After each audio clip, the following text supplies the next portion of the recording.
ચોમાસાના 2 મહિના પૂર્વે પોરબંદર નગરપાલિકા દ્વારા પ્રી મોન્સૂનની કામગીરી છે તે શરૂ કરવામાં આવી હતી, પરંતુ પોરબંદર નગરપાલિકાની કામગીરી છે તેના દાવા છે તે પોકળ સાબિત થયા હોવાના દ્રશ્યો છે તે સામે આવી રહ્યા છે। હાલ આપ દ્રશ્યો જોઈ રહ્યા છો કે પોરબંદર તાલુકા પંચાયતની કચેરીમાં તાળું લાગેલું છે।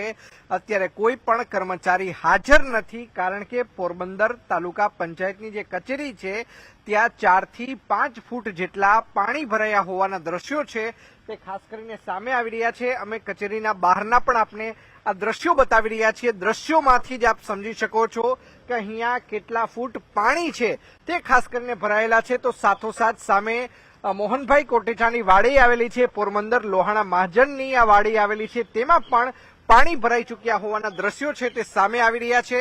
ન માત્ર એમજી રોડ પરંતુ તાલુકા પંચાયતની જે આ કચેરી છે પોરબંદરની, ત્યાં પણ પાણી ભરાયા હોવાના દ્રશ્યો છે તે સામે આવી રહ્યા છે। હું કેમેરામેનને પણ વિનંતી કરીશ કે તે આ દ્રશ્યો બતાવવાના પ્રયત્ન કરે કે મારા કમરથી નીચે સુધીનો આ જે ભાગ છે જોઈ શકાય છે કે 4 ફૂટ જેટલા પાણી છે તે ખાસ કરીને ભરાયા હોવાના દ્રશ્યો છે તે સામે આવી રહ્યા છે। પોરબંદર નગરપાલિકા દ્વારા ભલે દાવાઓ કરવામાં આવતા હોય કે તેમના દ્વારા પ્રી મોન્સૂનની કામગીરી કરવામાં આવી છે, પરંતુ પ્રી મોન્સૂનની કામગીરીના દાવાઓ પોકળ સાબિત થયા છે।